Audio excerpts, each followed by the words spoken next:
नमस्कार दोस्तों, स्वागत है आपका वनडे एग्जाम सेंटर में। दोस्तों, आज के वीडियो में हम लोग तुलसी के लोक मंगल का अध्ययन करेंगे और जानेंगे कि तुलसीदास की कविता में लोक मंगल की कौन कौन सी विशेषता पाई जाती है। आपसे परीक्षा में प्रश्न पूछा जा सकता है कि तुलसी के काव्य में लोक मंगल की भावना पर प्रकाश डालिए, तो आपको यही उत्तर अपने कॉपी में लिखना होगा। दोस्तों, तुलसीदास भक्ति काल के राम भक्ति काव्य धारा के कवि हैं और इनका जो काव्य है वो लोक मंगल की भावना से ओतप्रोत है, लोक मंगल की भावना से भरा हुआ है, जिसका प्रमुख उद्देश्य समाज और व्यक्ति का कल्याण करना है। तुलसीदास की कविता का जो मुख्य उद्देश्य है उस समाज का कल्याण करना है और व्यक्ति का कल्याण करना है, और समाज और व्यक्ति के कल्याण को ही लोक मंगल के नाम से जाना जाता है। तुलसीदास के काव्य में यह जो चेतना है वो रामचरितमानस सहित उनके सभी ग्रंथों में विद्यमान है, जिसको हम लोग निम्न बिंदुओं के तहत समझने का प्रयास करेंगे।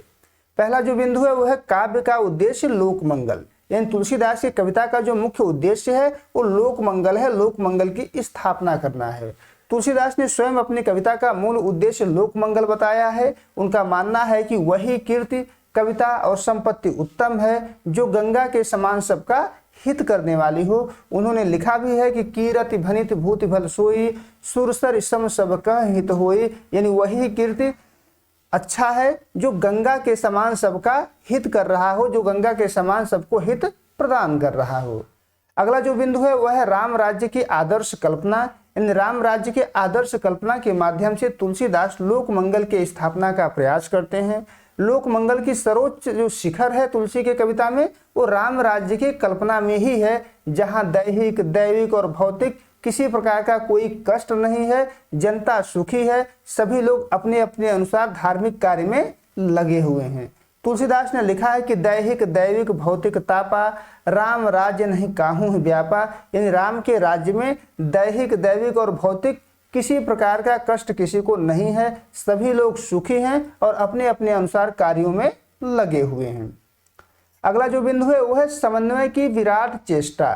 समन्वय की विराट चेष्टा के माध्यम से तुलसीदास ने लोक मंगल को स्थापित करने का प्रयास किया है। तुलसी ने अपने समय में व्याप्त धार्मिक, दार्शनिक और सामाजिक मतभेदों को दूर करने के लिए समन्वय का मार्ग अपनाया हुआ है। उन्होंने ज्ञान और भक्ति का समन्वय किया है, सगुण निर्गुण का समन्वय किया है, शैव और वैष्णव का समन्वय किया है।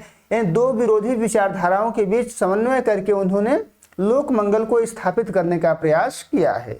उन्होंने लिखा है कि ज्ञान ही भक्ति नहीं कछु भेदा, उभय हरहि भव संभव खेदा, यानी ज्ञान और भक्ति में कुछ भी अंतर नहीं है, कुछ भी भेद नहीं है। ये दोनों क्या करते हैं? भव संभव खेदा, यानी भव के दुख को नष्ट कर देते हैं, संसार के दुख को नष्ट कर देते हैं, ऐसा तुलसीदास का मानना है। अगला जो बिंदु है वह है आदर्श चरित्रों की स्थापना। आदर्श चरित्रों के माध्यम से तुलसीदास समाज में लोक मंगल की स्थापना करना चाहते हैं।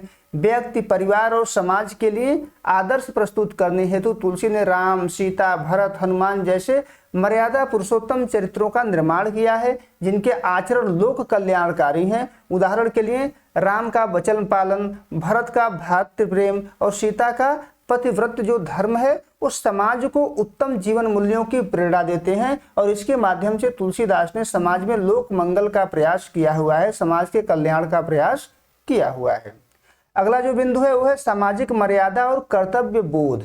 यानी तुलसीदास ने मर्यादा का ध्यान रखा है और कर्तव्यों का ध्यान रखा है कि प्रत्येक व्यक्ति को अपनी मर्यादा में रहना चाहिए और अपने कर्तव्य को करना चाहिए। तुलसी ने वर्ण, आश्रम और कुल की मर्यादाओं का समर्थन किया है, यानी इनके द्वारा वर्ण व्यवस्था का समर्थन किया गया है, आश्रम का समर्थन किया गया है और कुल की मर्यादाओं का भी समर्थन इनके द्वारा किया गया है, जिससे समाज में व्यवस्था बनी रहे और प्रत्येक व्यक्ति अपने कर्तव्यों का पालन कर सके। यह व्यक्तिगत चारित्रिक शुद्धि के माध्यम से सामाजिक कल्याण सुनिश्चित करता है, और तुलसीदास कर्तव्य बोध भी अपनी कविता में लाते हैं कि प्रत्येक व्यक्ति को अपने कर्तव्य का पालन करना चाहिए। राजा को अपने कर्तव्य का पालन करना चाहिए और प्रजा को अपने कर्तव्य का पालन करना चाहिए। उन्होंने लिखा है कि जा सुराज प्रिय प्रजा दुखारी, सो नृप अवश्य नरक अधिकारी, यानी जिस राजा के राज्य में प्रजा दुखी होती है वह राजा निश्चय ही नरक का अधिकारी होता है, ऐसा तुलसीदास का मानना है। और यह अपनी रचना में लिख करके उन्होंने समाज में लोक मंगल को स्थापित करने का प्रयास किया हुआ है। अगला जो बिंदु है वह भक्ति को सुलभ बनाना। यानी भक्ति को तुलसीदास ने सबके लिए सुलभ बना दिया, यानी सभी उसको प्राप्त कर सकते हैं। उन्होंने भक्ति के मार्ग को अत्यंत सरल और सहज बनाकर सभी जातियों और वर्गों के लिए सुलभ कर दिया। यह सामाजिक समता स्थापित करने और मानसिक शांति के लिए महत्वपूर्ण था। उदाहरण के लिए तुलसीदास ने लिखा है कि भगत हेतु करि सब करहि उपाय, राम कृपा बिन को न पाए। यानी राम की कृपा से भक्ति सुलभ होती है और यह जाति पाति से ऊपर है। जब तक राम की कृपा नहीं होगी तब तक कोई भक्ति प्राप्त नहीं कर सकता है।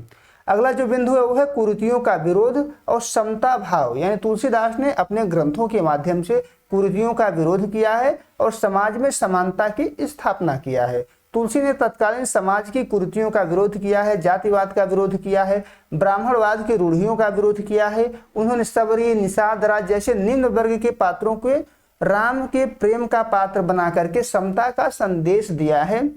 यानी जो सबरी हैं, निषाद राज हैं, जो निम्न वर्ग के पात्र हैं, वो राम के प्रेम के पात्र बनकर के समता का संदेश दिए हुए हैं तुलसी ने अपने काव्य में। तुलसीदास ने लिखा हुआ है कि पुरुष नपुंसक नारीवा जीव चराचर कोई, शरण आए सब कहु प्रिय त्यागह नाही कोई। यानी राम के शरण में कोई भी आ रहा है, चाहे वो पुरुष हो, चाहे वो नपुंसक हो, चाहे वो स्त्री हो, चाहे वो चराचर कोई भी जीव हो, राम उसको त्यागते नहीं है, चाहे कोई भी उनके शरण में जाता है। यानी यहाँ समानता का भाव है और समानता के भाव के माध्यम से तुलसीदास ने समाज में लोक मंगल की स्थापना का प्रयास किया हुआ है।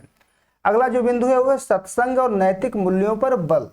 इसके माध्यम से भी तुलसीदास ने समाज में लोक मंगल की स्थापना का प्रयास किया है।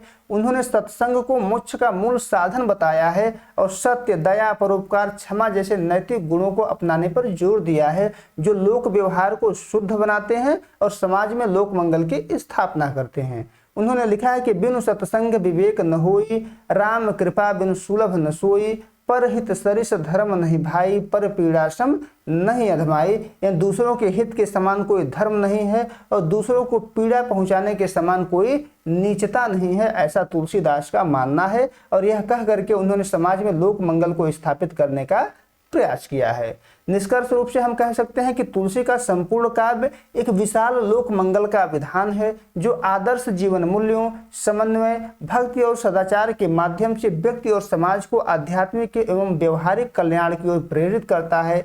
उनकी रचनाएं आज भी जनमानस को नैतिक और मानवीय जीवन जीने की प्रेरणा दे रही हैं और समाज में लोक मंगल की स्थापना कर रहे हैं। उम्मीद है दोस्तों आपको ये वीडियो पसंद आया होगा। अगर वीडियो अच्छी लगी तो चैनल को सब्सक्राइब कर लीजिए, वीडियो को लाइक और शेयर कर दीजिए। बहुत बहुत धन्यवाद।